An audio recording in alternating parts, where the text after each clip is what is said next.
Hey everyone, and welcome back to another World of Warcraft Legion beta video. Today we are going to be looking at some extremely cool warrior stuff. If you don't main a warrior though, I think this will still be of interest to you because it's actually just quite fun. So a lot of this is essentially just surrounding a combination of cooldowns and abilities and artifact traits that has a ridiculous level of synergy such that you're able to pull off some absolutely ridiculous things. I don't know if it will make it into live in its current state of power, but I think it's absolutely something worth showing. So what does this all surround? It all surrounds, Bladestorm, and making your Bladestorms really good. So right now, Bladestorm, 5.6 second duration, and over that time, it does 670,000 physical damage. Okay, that sounds exciting, but we can do a lot better. First of all, let's just look at our talents. So there's Dragon Roar then, 20-second cooldown, gives you 20% additional increased damage for 6 seconds after you use it. That's one thing that's pretty good. We also have Avatar. That gives you another 20% increased damage, so the two of them together gives us 40% increased damage. That's 40% on 670,000, which is quite good. We also have Battle Cry. You let loose a Battle Cry, gaining 100% increased critical strike chance. Basically, you're going to be doing a ridiculous amount of crits. Right now, my crits are like 16, but that, stuff like that can increase as the expansion goes on. But that also synergizes with some artifact stuff. Unrivaled Strength increases all critical damage, critical strike damage you deal by 40% during Battle Cry. So, just about, or at least a large amount of your attacks, of your Bladestorm hits, are going to be crits. Those crits get 40% increased damage, on top of the 40% increased damage from our combination of Avatar and Dragon Roar. As you can imagine, this gets completely mad. It also gets even more crazy due to War Machine, which means that whenever you kill a target, you get 30% haste, aka heroism, for 10 seconds, and that will be applying to your Bladestorm. As you can imagine, stuff just gets absolutely crazy. It's a little bit OP when it comes to just going around the world and your ability to shred through loads of mobs, but the balance, or maybe some numbers, does work out for other elements of the game. Anyway, we have this big town full of Rykul, a lot of whom are going to be dead soon for your enjoyment.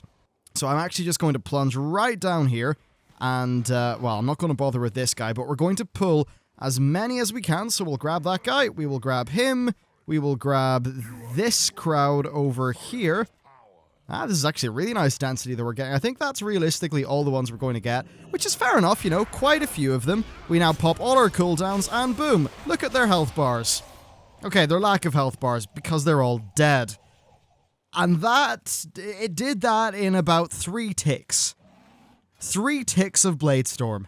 Now, before I had that artifact trait, that was fewer than 3 ticks, or more, sorry, so it would take most of the duration of a Bladestorm to kill everything. But with the artifact traits, stuff just dies. It's ridiculous. Now, you're probably noticing, well, your health's a little bit low. That's fine. I've got Furious Charge. Charge increases the healing of your next Bloodthirst by 300%. So I run in here, I Bloodthirst, and boom, I'm right back up as far as health goes. If I need a lot of health back, I can just use Enraged Generation. If I really need loads back, I can Heroic Leap out, charge my way back in, do another Bloodthirst, and yeah, I've got all my health back. And by the time I've done all of that, and let's just say I've killed 2 or 3 mobs, Battle Cry, and Bladestorm, and of course Dragon Roar are all off cooldown, and I can rinse and repeat again. This has been an extremely powerful leveling tactic for me, to the point where I feel like I've leveled quite a bit faster than I would otherwise have. Certainly when I compare my leveling experience with this character to the Shaman that I leveled up in the Alpha, the Enhancement Shaman, which of course is renowned for having really good AoE capabilities. This is just insane in comparison. I don't know if that's good insane or bad insane, who knows about the balance. Unfortunately a bunch of them evaded away. But it's certainly something that's quite fun, and I do think it leads to a more enjoyable game for reasons other than its power.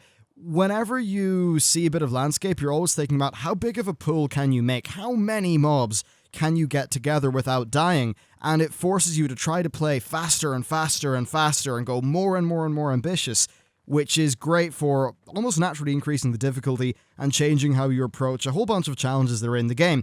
So overall, I think it's a pretty nifty part of gameplay. Now let's talk a little bit about balance, because that's a very big concern. This is super powerful when you're just killing mobs. And here's the thing about Legion. A lot of it's world quests. A lot of it is stuff that's actually out in the game world, rather than being in a dungeon or a raid. So that means that, yeah, you know, it is very powerful for one of the big bits of content that Legion is centered around. For a raid, though, well, you're going to be able to do this every 1 minute, pretty much. So it just depends on how the actual numbers are going to balance out there. So we'll really need to see what that's like. I think I maybe have pulled rather ambitiously this time, and unfortunately the alpha is lagging out a little bit, which is pretty bad, but I should be able to get most of my health back via enraged regeneration, and then I can just use charges to be able to extremely easily get the rest of my health back, which overall works out to be a very good strategy, and you can just play so fast as the warrior. I don't know, I think like even just trying to speedrun with a build like this could be a lot of fun. Anyway, let's go exploring. I'll do a few more big pulls, and then we'll wrap this video up. Okay, let's pull together an example of this working well in a quest. So right now I need to get 10, I need to kill 10 of these wolves. Now these wolves are bastards. They, some of their packs basically patrol around the place, and the amount of times where I've just been auto-running, you know, like minding my own business through this zone, and have just instantly, you know, turned back to my monitor and been completely dead on their account many times, so we can get some vengeance on them. Bit of lag going on there. So as you can see, 4 mobs. Well, we already proved it works easily in 7, so it makes short work of 4. Ah, here we go. Now there's loads of guys, and this actually could be kind of tricky because I'm not really going in with that much health, and I've also not went in with the entire thing that I wanted to show off on cooldown, so this is probably going to be a little bit tricky. That said, I think if we play decently using some of the other mechanics that I was explaining earlier on in this video, I should be able to make it through this and kill a whole bunch of mobs in the process. When you have 30% increased haste and Whirlwind only costs 10 rage, well, you can do a lot of Whirlwinds really quickly, kill a lot of mobs, and have a pretty good time. So there's an example of, even without the crazy overpowered thing, you can still do really well, which is a testament to how the warriors are, and I think these are fun, not just because they're powerful, but also because I just think it's quite engaging gameplay. Really, you know, you're not just sitting there fighting one mob, hitting the same 3 buttons, you're actually thinking about the space that your character's in, and the world, and the geometry, and how you can do a big pull, and things like that. So here's another good example. There was a quest that I did here a while ago. I've already completed it, so it's not like I'm getting much benefit from this, where I just had to kill a whole bunch of these blood-crazed swashbucklers. So, because of the overall power of this, I don't want to say ridiculous, but okay, yeah, ridiculous build, you're pretty much just able to do the entire quest at once and destroy everything. I don't know, should I be angry about this being some sort of silly OP thing that Blizzard should tone down, or should I just enjoy it for what it is at the minute? I'm going to finish this off by killing a lot of Murlocs, though, because, well, it's Murlocs. Killing them's been fun for the last, like, 11 years, and still continues to be fun. Well, there's a lot of potential Murloc friends here. I'm going to start off by pulling this entire area of them. Hopefully, good, okay, they're going to run after me. If I can make it in here, okay, then pick up all of these guys. That's quite a few Murlocs. I hope I haven't completely overestimated this. Oh dear. Yeah, I do appear to have been locked in there, and half of my Murloc friends have ran away. But we were able to make pretty short work of the others, and that was quite a few Murlocs. Oh yeah, there's this guy who's stuck in there, who I can't actually kill, but he can still root me and throw spears at me, which is a little bit annoying.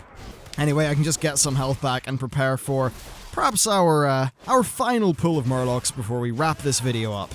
Alright, sadly we're not going to be able to use Avatar for this pull, but you know what, it doesn't matter. Avatar is kind of like a cherry on top, you don't exactly need it to be successful. So there you go, pull a bunch of guys, and goodbye. They are all doomed. I've probably interspersed some dungeon footage as well throughout this video. What I've found is that within dungeons, you know, like there's 2 people attacking a trash mob, and then the warrior goes in, pops all of this stuff, and then there's no more trash.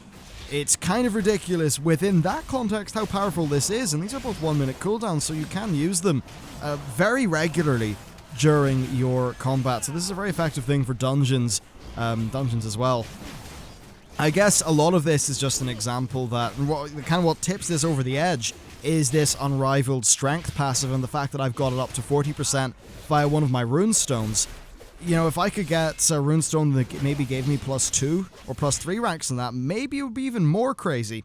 But it's, yeah, maybe, you know, or not maybe, I say maybe too much.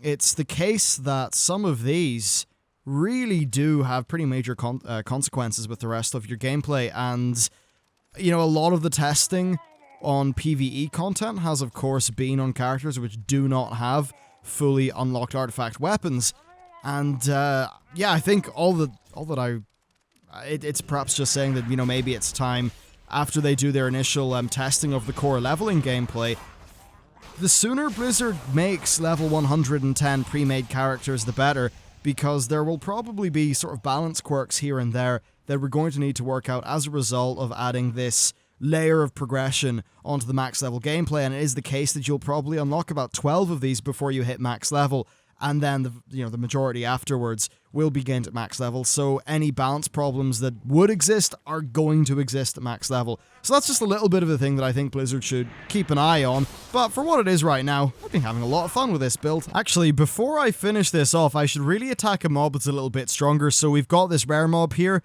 with 3.2 million health. That'll give you a better idea of how much just raw damage full usage of this actually does, so there you go. Oh, unfortunately it's lagging out for us, but even a big mob with 3 million health, well, I've pretty much, what would you say? I took 45% of its health bar off, meaning that overall, you know, from its base of, what does it report there? You know, it reports a base of, I think, 670,000. Right now I'm in rage, so that's a little bit higher. Yeah, from its base of 670,000, when we're powering it up right, it's doing, you know, north of 1.5 million for a single button, as long as you combo it with other things. So that's a bit of a useful tidbit. That's essentially it for this video though. Thank you very much for watching, and I will see you next time.